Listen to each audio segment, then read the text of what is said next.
Hello friends.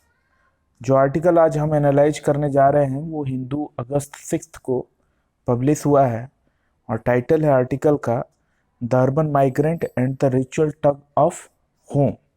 It is written by Dipankar Gupta. Is a retired professor of sociology, Jawaharlal Nehru university, New Delhi. ये एक बड़ा unique article है जिसमें कि ऑथर ने जो अभी हम देखे हैं कि कुछ समय पहले जो एक काफ़ी नेशनल इशू था कि लॉकडाउन जब अनाउंस किया गया तो किस तरीके से माइग्रेंट लेबर जो सिटी में थे, बड़ी बड़े शहरों में थे जैसे मुंबई, बेंगलोर, दिल्ली, वो अब लॉकडाउन की वजह से और कोविड-19 महामारी की वजह से वो अपने घर जाना चाहते थे सिटी को छोड़ के। तो सिटी को जो उनका छोड़ने का प्रयास था वो इस वजह से उसमें प्रॉब्लम हो रही थी क्योंकि जो आवागमन के साधन थे, पर्टिकुलरली ट्रेन, बसेस, ये पूरी बंद हो गई थी। तो वो पैदल ही जा रहे थे अपनी जगह, या फिर जो भी साधन उनको अवेलेबल मिल रहा था ट्रांसपोर्ट के लिए जैसे ट्रक वगैरह, उससे वो शहर छोड़ के अपने घर जा रहे थे। तो ये काफ़ी एक नेशनल न्यूज बनी थी और उसमें उन्होंने जो माइग्रेंट लेबर थे जो वो हार्डशिप फेस कर रहे थे उसको लेकर भी काफ़ी डिस्कशन हुआ था। तो इसमें ऑथर का कहना है कि ये जो माइग्रेंट लेबर है ये हमारी इकोनॉमी का मेजर हिस्सा है क्योंकि 93% of our economy is informal, और उस इनफॉर्मल इकोनॉमी में जो इंडस्ट्रियल डिस्प्यूट एक्ट है वो भी उतना मदद नहीं करता है क्योंकि कोई भी कंपनी या कोई भी फर्म परमानेंट एम्प्लॉय बहुत कम रखती है। मोस्टली वो अपना काम थ्रू कॉन्ट्रैक्ट एम्प्लॉय के थ्रू रखते हैं, जिससे कि उनकी जो लाइबिलिटी रहती है, जो लेबर लॉ की जो लाइबिलिटी रहती है, उसको वो मिनिमाइज करने के लिए वो इजीली हायर और फायर कर सकते हैं। उनकी जो भी लीगल लाइबिलिटी रहती है या जो उनको एक परमानेंट एम्प्लॉय को लेके जो उनके कॉस्ट टू द कंपनी होता है वो कंपेयर टू काफ़ी कम होता है अगर वो कॉन्ट्रैक्ट एम्प्लॉय रखते हैं। तो इस तरीके की एक इनफॉर्मल इकोनॉमी चल रही है जिसमें कि लेबर डिसऑर्गेनाइज्ड तरीके से काम कर रहे हैं, और उसमें हम देखते हैं कि डोमिनेटली सिंगल मेल रहते हैं जो कि विलेजेस से आकर शहर में जॉब करते हैं। और जब ये लॉकडाउन हुआ ड्यू टू कोविड-19 तो ये मोस्टली सिंगल मेल का माइग्रेशन उनके नेटिव प्लेस की ओर देखा गया। तो इसमें ऑथर एक नया फैक्टर इंट्रोड्यूस कर रहा है कि ये जो माइग्रेशन हुआ इसकी क्या वजह थी, साइकोलॉजिकल। तो ऑथर का कहना है कि जो फियर था कि किसी अजनबी शहर में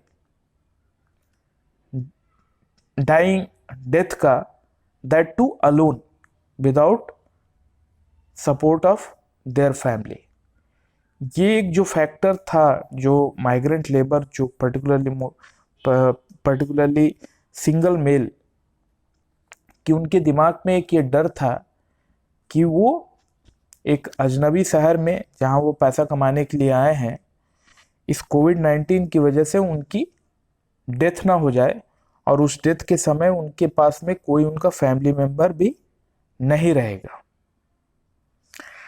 तो वो एक फैक्टर था जिसकी वजह से एक पैनिक रिएक्शन हुआ और लोग बड़ी संख्या में, इवन दो कि ट्रांसपोर्ट सुविधा अवेलेबल नहीं भी थी, तब भी वो लोग अपने विलेज की तरफ गए।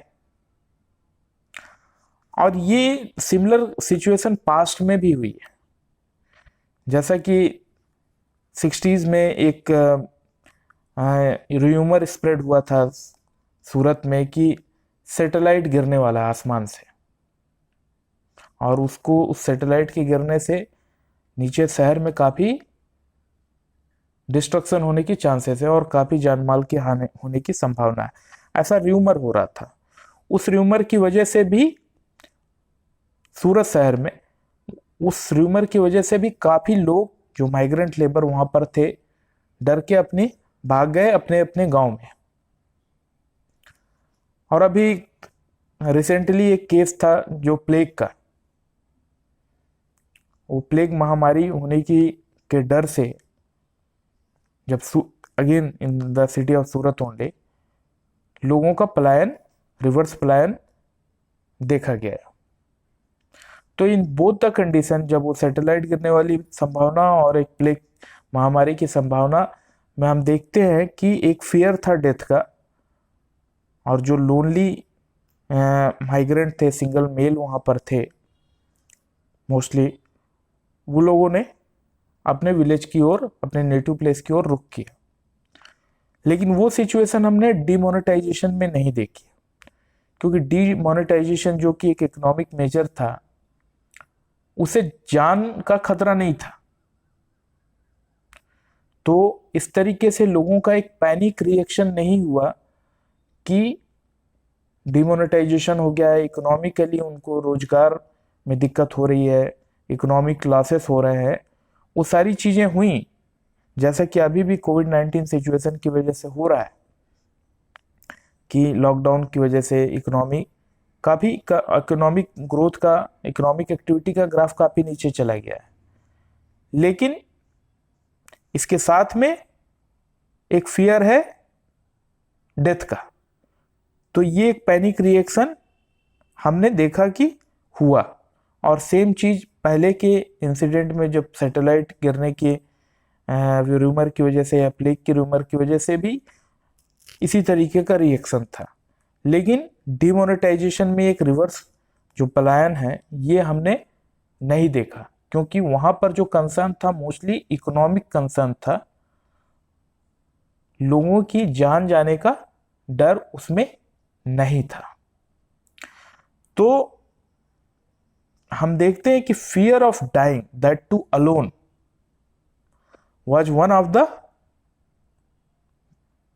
most dominant reason of this panic response of people going back to their native place.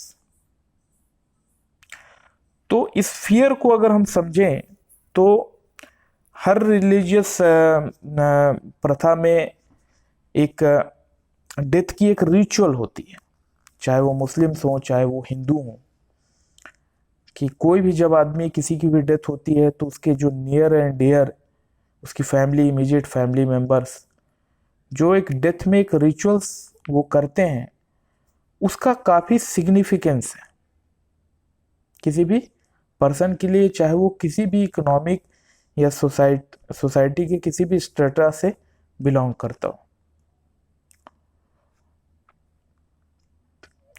उससे लेके लोगों की काफ़ी बिलीफ जुड़ी हुई, उसको लेके काफ़ी लोगों की बिलीफ जुड़ी हुई हैं,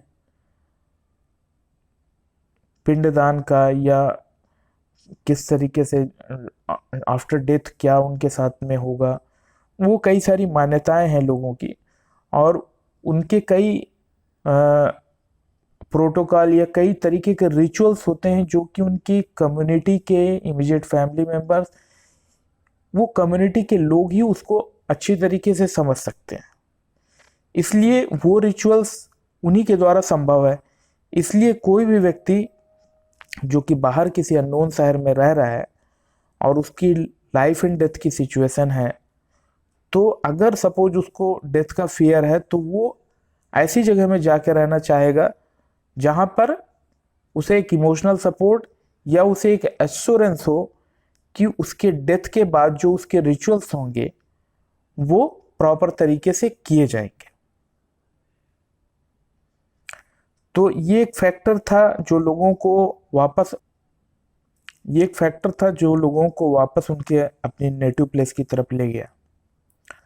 और वहाँ पर जो सिंगल मेल पर्टिकुलर अगर हम उनकी बात करें, तो उनकी फैमिली, उनकी वाइफ, उनके बच्चे जो नेटिव प्लेस में रहते हैं उनके, या उनकी एक्सटेंडेड फैमिली, वहाँ से जो उनको एक इमोशनल, फाइनेंशियल या एक जो कम्युनिटी का सपोर्ट मिलता है, वो फैक्टर भी उनके लिए काफ़ी इम्पोर्टेंट था। तो ये एक अच्छा आर्टिकल है जिसमें एक दूसरे पहलू के ऊपर में बात की गई है जो कि काफ़ी पर्सनल है, और अभी तक के जितने मैंने एनालिसिस किए उसमें ये फैक्टर कहीं पर भी किसी ने पहले बोला नहीं। तो मुझे काफ़ी अच्छा लगा ये फैक्टर डाल के, फैक्टर इंट्रोड्यूस होने पे, क्योंकि ये काफ़ी रिलेवेंट है और ये बताता है कि किस तरीके से साइकोलॉजिकल फैक्टर आदमी के डिसीजन मेकिंग में को प्रभावित करते हैं। तो that conclude the analysis of first article. Now I will go to the second. The second article जो हम एनालाइज कर रहे हैं उसका टाइटल है टेकिंग न्यूक्लियर वल्नरेबिलिटी सीरियसली, और ये लिखा गया है Benoit P Das and M V. Ramana, और ये हिंदू अगेन 6 अगस्त को पब्लिश किया गया है।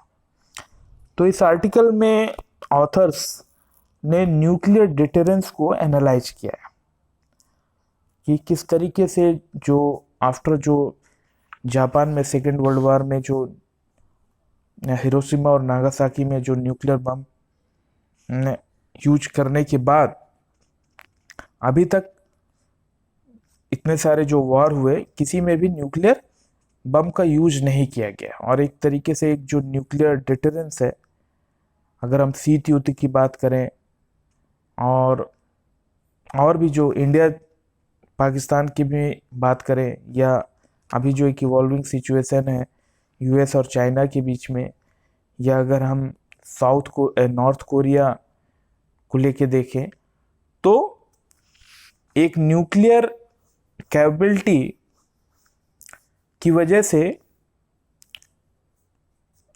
ऑल आउट वार या काफ़ी destructive war at the level of nuclear bomb को यूज करने की ऐसी चीज़ें अभी तक नहीं हुई हैं। तो nuclear deterrence is working to some extent, लेकिन इसके बाद भी न्यूक्लियर कैपेबिलिटी होने के बाद भी वॉर कंप्लीटली ख़त्म नहीं हुआ है।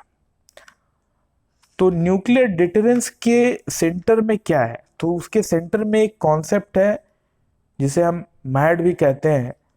इसका मतलब है म्यूचुअली अश्योर्ड डिस्ट्रक्शन।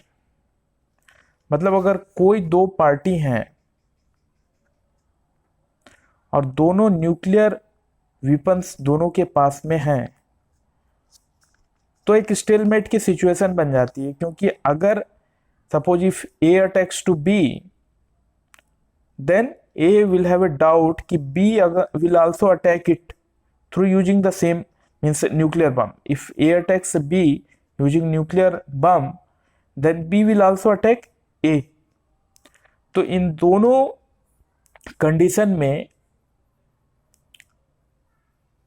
एक वॉर होने की जो सिचुएशन है वो लोग अवॉइड करते हैं, क्योंकि कोई भी कंट्री रीजनेबल लीडरशिप ये नहीं चाहेगी कि उसकी कंट्री के अंदर न्यूक्लियर एक्सप्लोजन हो। कोई भी लीडर रीजनेबल लीडरशिप ये नहीं चाहेगी कि उसकी कंट्री में न्यूक्लियर विस्फोट किया जाए। तो वो ऐसी सिचुएशन जिसमें कि न्यूक्लियर लेवल पे वार न्यूक्लियर लेवल पे चला जाए, उसको वो अवॉइड करेंगे। इसी कॉन्सेप्ट को म्यूचुअली एश्योर्ड डिस्ट्रक्शन कहा गया है, और ये एक जो फियर है कि हमारे ऊपर भी न्यूक्लियर अटैक हो सकता है, ये एक डिटरेंस का काम करता है। ऐसा हमने देखा है कि कोल्ड वॉर सिचुएशन में जब यूएसए और यूएसएसआर के बीच में एक कोल्ड वॉर चल रहा था, जिसमें दोनों पार्टी के पास में काफ़ी न्यूक्लियर कैपेसिटी थी, और दोनों ये जानते थे कि अगर किसी ने भी न्यूक्लियर अटैक स्टार्ट किया तो उसका खामियाजा उसको न्यूक्लियर अटैक के तौर पे भुगतना पड़ेगा। That has helped them not to go beyond to that level, जहाँ पर न्यूक्लियर वेपन यूज किए जाए। तो हम देखते हैं कि उसके इन सारी चीज़ों के बीच में एक फियर था और थ्रेट था कि हमारे ऊपर भी न्यूक्लियर अटैक हो सकता है। अब लेकिन इसने ये एक फैक्टर की तो न्यूक्लियर डिटरेंस का काम कर रहा था, लेकिन ये आर्म रेस को खत्म नहीं कर रहा था, क्योंकि जो एक परसीव्ड थ्रेट है,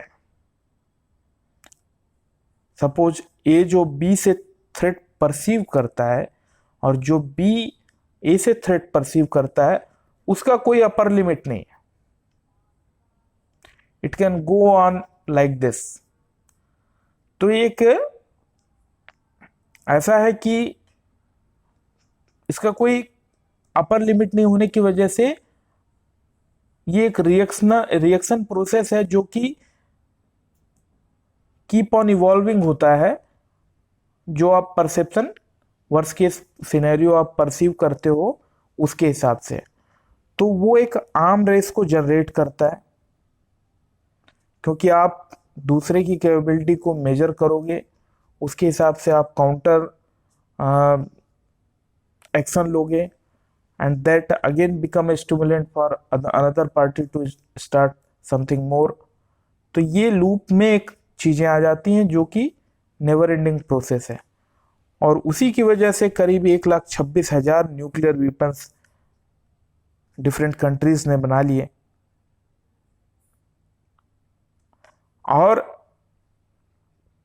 almost more than 2000 nuclear test किए गए, उसको न्यूक्लियर पेलोड को रिफाइन करने के लिए, उसको बम का स्वरूप देने के लिए, उसके अलग अलग टेक्निकल पैरामीटर को चेक करने के लिए, इवेल्युएट करने के लिए, फाइन ट्यून करने के लिए, डिज़ाइन ऑप्टिमाइजेशन करने के लिए के करीब 2000 न्यूक्लियर टेस्ट भी किए गए। अब ये जो वेपनाइजेशन हुआ, ये इसमें कई सारे दूसरे फैक्टर भी आते हैं, क्योंकि एक जो इम्पोर्टेंट फैक्टर है कमांड एंड कंट्रोल का, कि इसका न्यूक्लियर अटैक करने का ऑथराइजेशन किसके पास में, और ये किस तरीके से जो डिसीजन लिया जाता है और ये डिसीजन जो इम्प्लीमेंट किया जाता है, इस पूरे चेन में कौन कौन लोग इन्वॉल्व हैं, इनकी सर्वाइबिलिटी और किस तरीके से डिसीजन फ्लो होगा, एक पूरा कमांड और कंट्रोल के दायरे में आता है, जिसमें कि बाय एक्सीडेंट या अनइंटेंशनल या बाय मिस्टेक दुर्घटना होने की चांसेस हैं। क्योंकि अगर इस पूरे प्रोसेस में जहां पर न्यूक्लियर बम यूज करने का ऑथराइजेशन और उसको एग्जीक्यूशन, इसमें कई सारे फैक्टर्स, कई सारे वेरिएबल्स इन्वॉल्व होते हैं, और इस पूरे वेरिएबल्स में, इस पूरे फैक्टर्स में अगर कुछ भी गड़बड़ी होती है, उसकी वजह से एक अनइंटेंशनल एक्सीडेंट हो सकता है। ये एक संभावना है जो कि हमारी न्यूक्लियर वल्नरेबिलिटी को, न्यूक्लियर अटैक की वल्नरेबिलिटी को बढ़ाती है। फिर एक जो स्टेलमेट की सिचुएशन थी, एक जो बैलेंस था due to concept of MAD, और उसके सेंटर में जो फियर था, या एक जो थ्रेट था कि अनदर पार्टी कैन अटैक अस, उसका एक जो दूसरा काउंटर आर्गुमेंट ये है कि जो थ्रेट हम परसीव करते हैं, that threat either generate fear in us or it can generate anger in us. Suppose due to nuclear capability of state B, A is feeling threatened, and due to this threat, due to the capability of B, the A can react fearfully, or A can react angrily.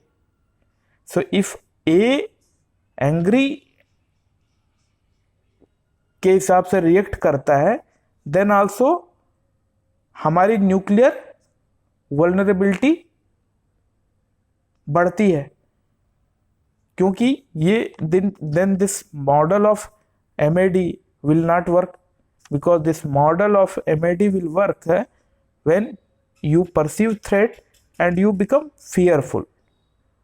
But if you perceive threat and if you become angry, then this model of MAD will not work, because anger की होने की वजह से आप illogical हो जाओगे।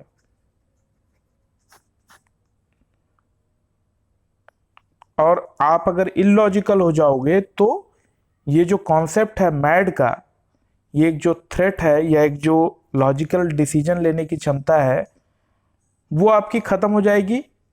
इसकी वजह से आप इलॉजिकल डिसीजन ले सकते हो, इसकी वजह से आपकी न्यूक्लियर वल्नरेबिलिटी बढ़ जाएगी।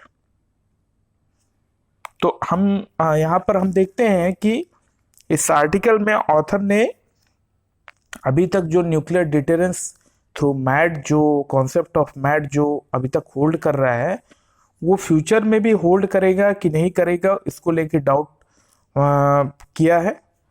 और उसमें कई फैक्टर हैं, जैसा कि आप any state if start reacting illogically then also it will increase the our vulnerability. Accident can also be a factor of increasing our vulnerability. और एक फैक्टर ऑफ लक, क्योंकि इसमें कई सारे ऐसे फैक्टर हैं जो कि अभी तक हमारे को ये चीज डिटरेंस मेंटेन रहा है, उसमें एक लक का भी फैक्टर था। तो in case in future if somehow something goes wrong out of our bad luck, that also will increase our nuclear vulnerability. So that is the analysis of second article. I hope these analysis will help you to improve your understanding of the topic. Thank you.